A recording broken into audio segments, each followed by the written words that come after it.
ಅರೆ ರಮೇಶ್ ಅಣ್ಣ, ಹೇಗಿದ್ದೀಯಾ? ಈ ಬಾರಿ ಬೆಳೆ ಹೇಗಿದೆ? ಏನ್ ಹೇಳಿ ಉಮೇಶ್ ಅಣ್ಣ, ಕಾಂಡ ಕೊಳೆಯುವ ರೋಗ ಬೆಳೆಯನ್ನ ಹಾನಿ ಮಾಡಿದೆ. ಇಡೀ ಫಸಲೇ ಬಿದ್ದು ಬಿಟ್ಟಿದೆ. ಅದ್ರ ಮೇಲೆ ಮಳೆ ಬಂದು ಪರಿಸ್ಥಿತಿ ಇನ್ನಷ್ಟು ಕೆಟ್ಟೋಗಿದೆ. ಏನ್ ಮಾಡೋದು ಅಂತ ತಿಳಿತಾ ಇಲ್ಲ. ಹೌದು, ಈ ಬಾರಿ ಕಾಂಡ ಕೊಳೆ ರೋಗ ಮತ್ತು ಮಳೆಯಿಂದ ಬಹಳಷ್ಟು ಹಾನಿ ಆಗ್ಬಿಟ್ಟಿದೆ. ಆದ್ರೆ ನೋಡು, ನನ್ನ ಹೊಲದಲ್ಲಿ ಬೆಳೆ ಚೆನ್ನಾಗಿ ಆಗಿದೆ. ಇದ್ಯಾವುದರ ಪ್ರಭಾವವೂ ಇಲ್ಲ. ನಿನ್ ಬೆಳೆ ಹಚ್ಚ ಹಸುರಾಗಿದೆ. ನಿನ್ನ ಹೊಲದಲ್ಲಿ ಕಾಂಡ ಕೊಳೆ ರೋಗ ಕೂಡ ಇಲ್ಲ. ಮತ್ತೆ ಮಳೆ ಅಂತೂ ಇಲ್ಲಿ ಬಿದ್ದಿತ್ತಲ್ಲ. ಆದ್ರೂ ಈ ಬೆಳೆ ಹೇಗೆ ಇಷ್ಟು ಆರೋಗ್ಯಕರವಾಗಿದೆ? ನಾನು ಬೀಜ ತರಕ್ ಹೋದಾಗ ಅಲ್ಲಿ ಬಯೋಸೀಡ್ ಕಂಪನಿಯವರು ಸಿಕ್ಕಿದ್ರು. ಅವರು ನನಗೆ ಬಯೋಸೀಡ್ 9766 ಹೈಬ್ರಿಡ್ ಬಗ್ಗೆ ಹೇಳಿದ್ರು. ಮತ್ತೆ ಕೆಲವು ವಿಡಿಯೋಗಳು ಸಹ ತೋರಿಸಿದ್ರು. ಅವರಂದ್ರು ಇದು ಪ್ರತಿ ಕಷ್ಟದಲ್ಲೂ ಜೊತೆಗಿರುತ್ತೆ ಅಂತ.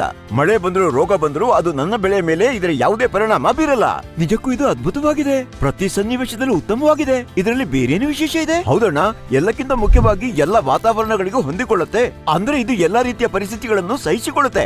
ಮಳೆ ಬಂದ್ರು ಬರಗಾಲವಾದ್ರೂ ಅದು ಎಲ್ಲಾ ಪರಿಸ್ಥಿತಿಯನ್ನು ಸಹಿಸಿಕೊಳ್ಳುತ್ತೆ. ಅಷ್ಟೇ ಅಲ್ಲ, ಇದು ಸೊರಗು ರೋಗಕ್ಕೆ ಅಂದ್ರೆ ಫಸಲು ಬೀಳುವಿಕೆ ಮತ್ತು ಕಾಂಡ ಕೊಳೆಯುವಂತಹ ರೋಗಗಳು ಇದರ ಮೇಲೆ ಪ್ರಭಾವ ಬೀರೋದಿಲ್ಲ. ಅಲ್ಲದೆ ಇದರ ಧಾನ್ಯಗಳು ಕಿತ್ತಳೆ ಬಣ್ಣ ಹೊಂದಿದ್ದು ಆಕರ್ಷಣೀಯವಾಗಿದ್ದು ಮಾರುಕಟ್ಟೆಯಲ್ಲಿ ಬಹಳ ಜನಪ್ರಿಯವಾಗಿದೆ. ಅಂದ್ರೆ ಲಾಭ ಕೂಡ ಚೆನ್ನಾಗಿರುತ್ತೆ.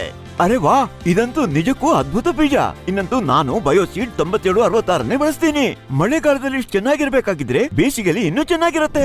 ಮಣ್ಣಿನ ವಿಮೋಚಕ, ರೈತರ ಸಹಾನುಭೂತಿ ಹೊಂದಿರುವ ಅಸಲಿ ಹೀರೋ ಬಯೋಸೀಡ್ 9766 ಬಂದಿದೆ. ಮಿಂಚಿನ ವೇಗದ ಬೆಳವಣಿಗೆ, ಬಂಡೆಯಂತಹ ಬಲಿಷ್ಠತೆ ಮತ್ತು ಲಾಭದ ಮಾಸ್ಟರ್ ಸ್ಟ್ರೋಕ್. ಕೃಷಿ ಜಗತ್ತಿನಲ್ಲಿ ಅನೇಕ ಹೀರೋಗಳಿದ್ದರು. ಸೂಪರ್ ಸ್ಟಾರ್ ಮಾತ್ರ ಬಯೋಸೀಡ್ 9766. ಎಲ್ಲ ಮಣ್ಣಿನಲ್ಲೂ ಫಿಟ್, ಇಳುವರಿಯಲ್ಲಿ ಸೂಪರ್ ಹಿಟ್ ಹೈಬ್ರಿಡ್ ಕಾರ್ನ್ ಬಯೋಸೀಡ್ 9766 ಬಳಸಿ ಕಾಂಡ ಕೊಳೆಯುವ ರೋಗದಿಂದ ಮುಕ್ತಿ ಪಡೆಯಿರಿ ಮತ್ತು ಬಂಪರ್ ಉತ್ಪಾದನೆಯಿಂದ ಲಾಭ ಹೆಚ್ಚಿಸಿ. ನೋಡಿದ್ಯಾ, ನಾನು ಹೇಳಿದ್ದು ಇದೇ ವಿಷಯವನ್ನ. ಈ ಬೀಜ ನಿಜಕ್ಕೂ ಸೂಪರ್ ಸ್ಟಾರ್.